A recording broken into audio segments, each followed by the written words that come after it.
What are some of your fondest childhood memories with your brother Jimmy? Well, that's kind of hard to answer because there's so many. Because he kind of raised me because our father wasn't around that much. You know, our father was like, you know, although I love him and always will love him, he's portrayed as the good father of Jimi Hendrix and everything, but he was horrible. Come on, he was an alcoholic from hell, and I'm sorry for that, but I love, that will never diminish my love for him. Mm-hmm. But as far as memories go with Jimmy, there's so many. He raised me. He took me everywhere. I've seen, he was in charge of me, to babysit me. Right. If my dad told him, he said, if Leon gets in trouble, you're getting a whooping. Me and Jimmy got so many whoopings. I can imagine. You probably still got a nice imprint on your hiney, huh? Yeah. Oh, okay, yeah. Here we go again. Let's go to the next question. Okay. What is your involvement with the Jimi Hendrix Foundation? Well, I am the founder and chairman emeritus. Okay. And we founded the foundation. I founded the foundation with my father, in fact. Mm-hmm. Several years ago, and what we want to do is we want to take our youth, and we want to because there's a lot of youth out there that go to school and their academia is not up to par, mm-hmm. but their creative abilities are really higher, mm-hmm. but they get shunned because they're not doing academics. But the school board doesn't know that some of these children are geniuses, and they just don't, they don't adhere to academics. They adhere to inspiration and music and right. art and stuff like that. And that's what our world is divided up. We got creativity, and then we got management. And that's what it comes down to. And that's too bad, because a lot of people aren't good test takers, but they're smart. And exactly. Look at me. What it is. I got straight A's, but I always got kicked out of school. Because my attitude was different. It was like, hey, okay, I did your history test. I got a B minus. Big deal. Why'd you kick me out of school? Well, because you don't concentrate in the class. You do your homework, and then when you do your homework, you're like, you're bored, and then you start trouble. Well, no, you know what it is? You're just being a boy. Boys cannot sit still. Boys need to investigate and go out and be boys. Exactly. They need to hunt before you be a boy. How do you think Columbus's wife felt when Columbus said, "Hey, honey, the Queen Isabella gave me some money and a ship, and I'm going to explore the new world and see you in 6 or 8 years." How do you think she felt? Well, she better have been understanding. So I didn't really think it mattered what his wife thought. He was gone. He was a player. Okay. Yeah, that's what it appeared. Oh, gosh. Yeah. Anywho, oh, my Lord, we're going on and on and on and on. Okay. Here's one. Your new CD is available, The Keeper of the Flame, and you play the guitar and sing. Did your brother teach you how to play the guitar? No, he didn't. Okay. Actually, he kind of did, because when I was like 8 years old or something like that, Jimmy got a ukulele with one string on it, okay? And he would pluck around and pretend he was Elvis Presley and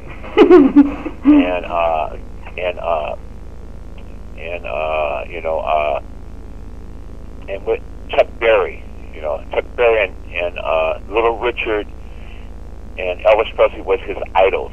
And he'd be playing air guitar all night on one string. And he did teach me Louie, okay? Yeah. That one song that was born in Seattle, and Peter Gunn and Hound Dog and stuff like that. But then I never picked up the guitar after that, because what happened to me was I'm also an artist, a visual artist. Okay. And when Jimmy used to practice, I used to bug him all the time, so he tied a pencil around my wrist, you know, with a piece of string and a pencil, and gave me paper, and made me draw. Oh, isn't that that was something? like Yeah, going yeah. to, huh? That's really neat. I know, and it was like getting a college education, because I'm like, you know, like I'm like good in my heart. You know, I'm good. I worked for Boeing as an architect, and you know, and stuff like that when I was only 17. And wow. yeah. So you've really been around. Huh? You've really been around then, you know, doing a whole bunch of different types of things. Yeah, the Lord has sent me around doing many things. You know, I thought that I was being neglected, but see, you don't understand that. I feel like Jonah. God says, "Hey, go here," and I go, "Oh, Lord, I'm good. I'm good right here on the coast. You know, I got palm trees." But He said, "Listen, I need you to go across over the seas." And Jonah said, "Oh, no, I'm good." Right. And what happened? God said, "Hey, listen, I need you, so I'm going to have a whale come up and swallow your little ass, take you across the water, and spit you up on the other shore." Have you ever started doing comedy? I mean, you really are funny. This is serious. I'm talking about the Lord. I know you're talking serious stuff, but really, I can picture the whole thing. You can teach a lesson through humor. Exactly. I think that you're hysterical. but you make a damn good point, though. You know, think about it. I do.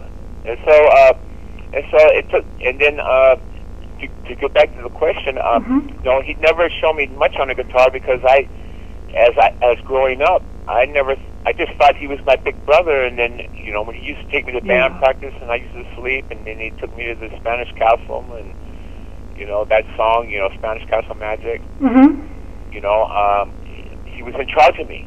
You know, right. I was His little brother, and then there was nobody at home, so He had to take me to His gigs at Birdland, and you know, all kind of things. And that's where I learned. I thought that He was my dad for a long time, because He was the only one there taking care of me. Right. Me. Yeah, that's like my younger brother. I took care of him.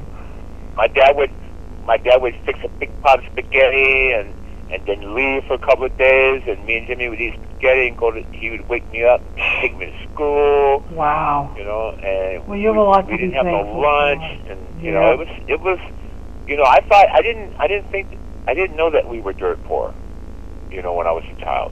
Right.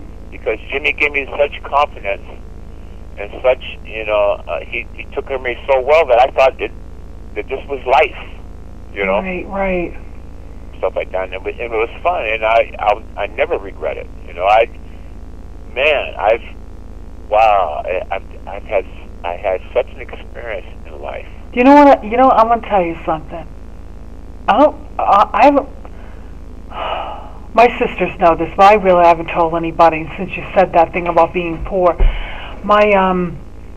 we didn't have. Well, my parents had money. I used to have to go in the Goodwill bin to get clothes to wear. And not only that, I took care of my sisters and my brother. There's 5 of us in the family, and I used to have to go to school. I'd go in the gym room and I'd steal money, and I'd make sure that everybody had food. This really is the truth. My sisters know Jimmy did the same thing. We would go into Jimmy. One time we were hungry. We were walking, and Jimmy went into Safeway, and he took 2 pieces of bread out of the loaf and closed it back up, because he was so honest, right? And then he went to the meat department and opened a bag of bologna, took 1 piece of bologna out and put it back, and then made me a sandwich. And he had to break the law to provide for me. But yeah, that's what I did. Yeah. Wow. Exactly. Huh.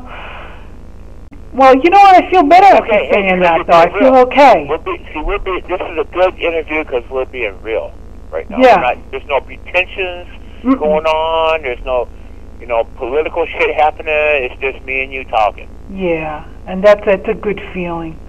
Yeah. Let's see. Who are your musical inspirations? Jimi Hendrix. That goes without saying. Beethoven. Mozart. Jimmy loved Wagner. Oh, really? Oh, yeah. in fact, a lot of people say that Jimi wanted to, go into jazz. That's bullshit. Jimi wanted to conduct orchestras. He told me, he says, Leon, I got symphonies running through my head. I need a bigger instrument. I need a whole, I need 100 violins and 50 cellos and stuff like that to make my music. He could see all of that then, yeah. He could see it, and he heard it. You heard this from the, even I have these dreams of heavenly music and all kind of beautiful music, but I can never bring it to earth because I don't have the talent. I don't have the technique.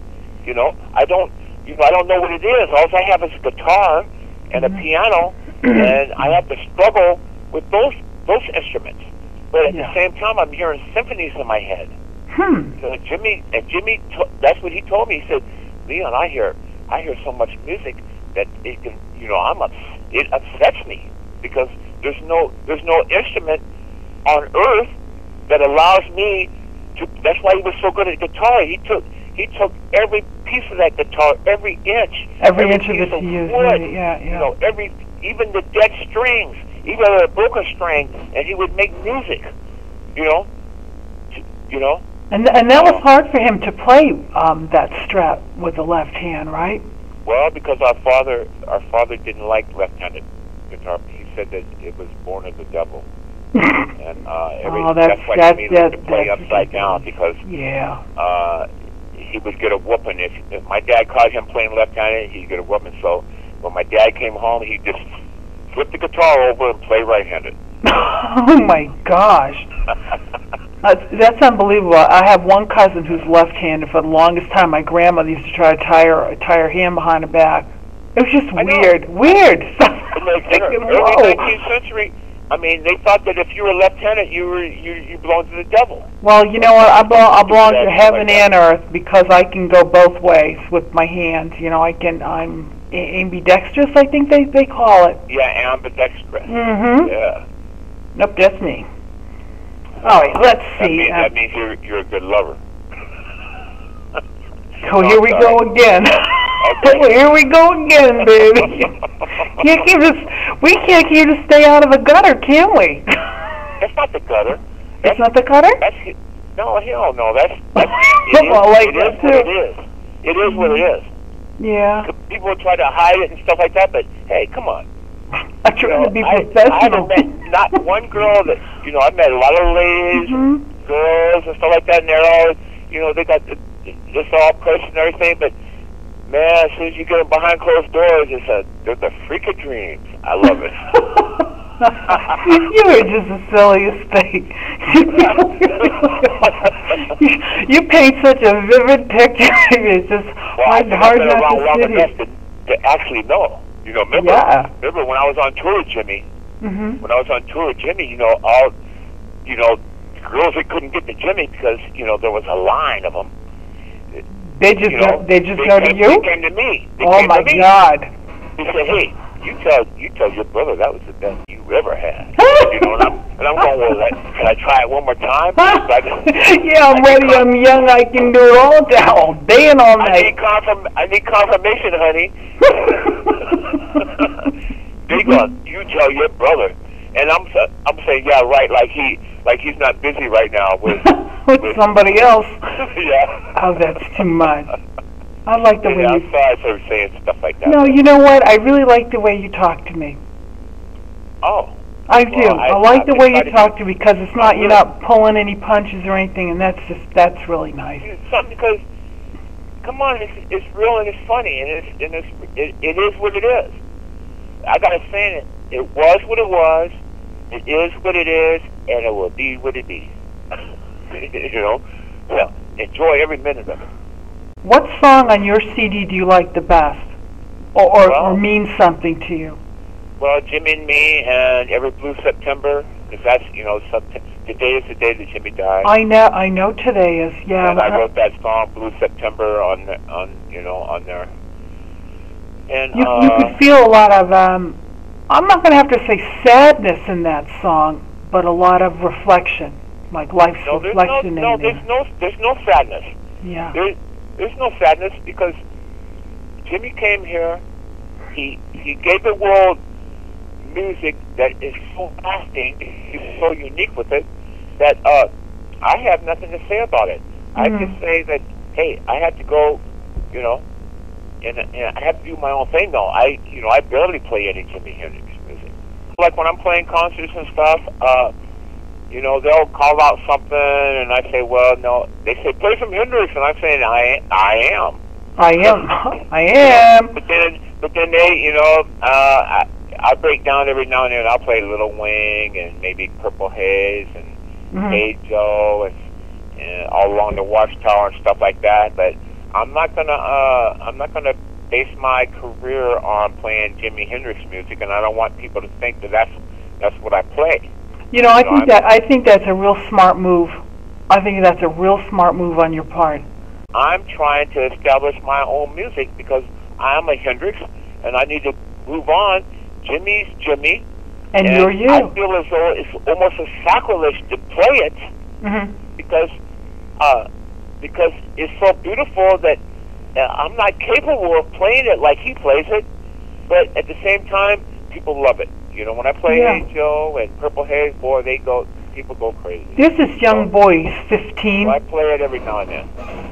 But I'm going to make sure I play my music first and let them know that I'm not up here playing for the reason to play Jimi Hendrix music, because our bloodline is music, and I think that like Jimi taught me, he said, listen, play the guitar. You know, you didn't get the money from my estate, but you don't need it. All you play the guitar and you'll be fine. Yeah, I agree with him 100%. I really, really do. You've got to follow your own dream. Well, yeah, but our dream's the same. Yeah. Well, it's all melded together because you both came from the same family. The fork in the road still leads to the river. Okay. That's true. You know, upriver or downstream, it doesn't matter. It's all good. I'm very happy doing my thing, and I wouldn't change nothing for the world. I've had such an experience. That's why they call it an experience right now. Have you ever thought? I love it. Did you ever write a book? Not yet. No, you really should write a book, and you got to put some of these things in that we talk about, and yeah, that would be really cool, because I would definitely buy that book. You know, I have a couple of publishers out there and stuff, and you know, I deserve, I deserve a good paycheck. You know, because they've offered me this and that and that and that, and I don't think it was real enough. You know, like I got a couple of record contract, offers, but they're no good. You know, I'm just going to stay independent. I don't blame you. I've had some friends that are the same way. They're just staying independent. I'm not going to get hooked up with a record company and they can't hit my market, and then you're screwed for 3 or 4 years. Yeah, they put you on the shelf, and then what? Yeah, and they still own you. That's and right. And if you happen to get famous, they still own your shit. That's crazy. Forget it. After they said, oh, no, we can't put no more money behind you. Goodbye, see you later. Hope you make it, right? But don't do nothing because we still have you under contract for 3 years. Well, you know, with the wake of the internet and iPods and every other damn thing, I know. People are stupid to put their whatever it is into these record companies. It's crazy because sometimes they give you these contracts just to put you on the shelf because they want to take you out of the water. That's it. We're just going to get them out of here and shut them up and stick them over there. They didn't want to. They say, hey, this guy might be a star, but then just because they're so political, but they got giant buildings and 50 lawyers on how not to pay you your money and how that you owe them money. And so what it is that if they happen to miss your market and you didn't do well, they think you're no good, but that's not true. They missed the market. They missed the market. They miscalculated the demographics. That's all they did. Listen, let me tell you, I play country. I got 2 albums out now. You haven't heard the first one. I play everything. I play jazz, blues. Really? Why didn't she send me that? She should have sent me that. I got one CD. It was Keeper of the Flame. That's all I got. And that would be so cool. The first album was called Seattle Rain. Okay.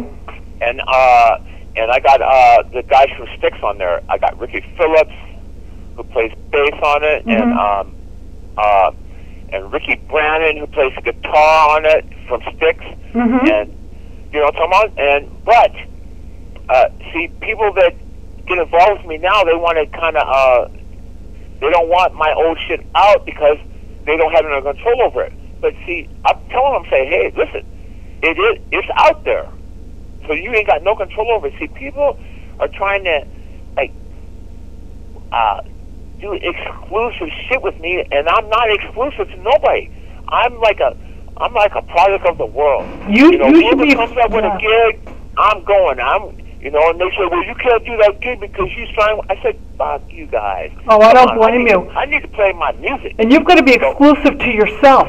So exactly. I'm exclusive to my damn self. Whoever you have playing with you or does like composing with you, they've got to realize that once they work with you, you own it all. That's it. You can come, go, do what you will. That's what's so important, you know. I've learned too. I'm telling them. I'm saying, hey, you guys, why don't you guys work together?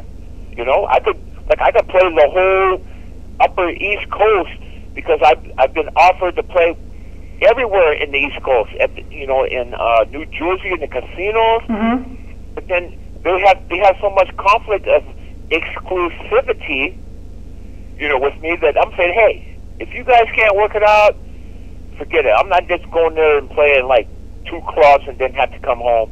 You know, that's not a flying across the nation. Yeah, I want to stay there 6-8 months and play. Well, you have to do that. You have to be able to stay somewhere so you can recoup your money and then make money. You know, and then get your name out there, let the youth hear you. There's this young band called Double Shot that I'm not interested in the total band, but the young boy, he's only 15, and I'm going to highlight him. He plays your brother's music, and I'm giving him a CD of your music, and he plays Stevie Ray Vaughan, and he's actually quite good. He's not as good as you are. But wait a minute, no. What are you talking about? I am no good. But he compared to these Stevie, these guys. Listen, but I have my own technique I use. Right. I play my music the way I play it, and that's it. I don't, and there's a lot of guitar players hate me, and a lot of guitar players love me. Now, when you play out, you usually have a backup band or somebody like back you up. Does any of those people ever play your brother's music? Yeah, like Randy Hansen. He's one of my best friends. I've been knowing him ever since a kid. He plays all the Jimi Hendrix tributes and stuff like that. And every time people want to hear Hendrix and they book me, I call him because he goes over there and he plays a lot of Jimi Hendrix music and they love it, and then I get to come on and play my own shit, and they love it that way. Oh, I think that's perfect because it puts the whole crowd in a very receptive mood. Exactly. I'm not, I'm Leon Hendrix, but I'm not Jimi Hendrix, and I'm not going to ride on that. I don't blame you. I don't blame you one bit. Gosh, I can't wait to see you. I feel that people should get to know you. And I think that your music and also your brother's name should go to another generation. I would like to say on the interview and stuff like that is that people can go to MySpace and listen to the music for free. And then they can also go to leonhendrix.com and get the CD, and also request the Seattle Rain CD that nobody knows that I did with Styx. Yeah, I'd like to hear that one. That would be a great one. And also, they need, all my friends need to call their local radio stations and wonder why they're not playing no Leon Hendrix. Well, this is my next move. Like with John, John and I were both born in Alaska, so we've known each other since we were babies. And I don't know if you ever heard of him, John Butcher. He played the guitar part on the Jimi Hendrix Showtime special years ago. they hired him to do the guitar part or something.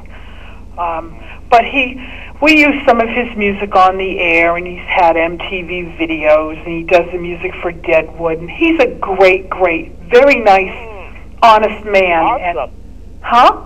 I love Deadwood. Yeah. And who the hell is that? Who's writing that music? Well, that's him. That's John's music. So he's a great guy. And well, anyways, when he's coming up here to do Tupelo Hall, which is a sit-down, like acoustic type place, we've got the media, we've got all the magazine coverage, we've already done the interviews.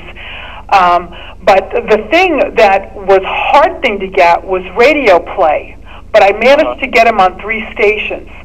And that was one thing that's going to have to be essential, is to have you go either in the studio or get on the phone with the people and do these radio interviews. And New Hampshire's like a community state. People like to talk and touch, to see the person and all that kind of stuff. So hey, I usually hand deliver the media. Set it up, I'll come. I usually hand deliver all the media. I never send it. I check in and say hello, big hug and kiss, and blah, blah, blah. Put this on. If you don't put it on, I'll let 4.2 million people know, and you're going to get inundated with email. Put it on. Honey, I need you, baby. I need an East Coast baby. Oh, Leon, this has been such a joy. It really has. But I'm not done, but I have to go. Well, don't worry about it. You call me back anytime you want. We can chat. If you want to just call just to chat, just do that. If you want to finish the interview, I'll make sure that we, finish that we'll second and combine it together. Yeah.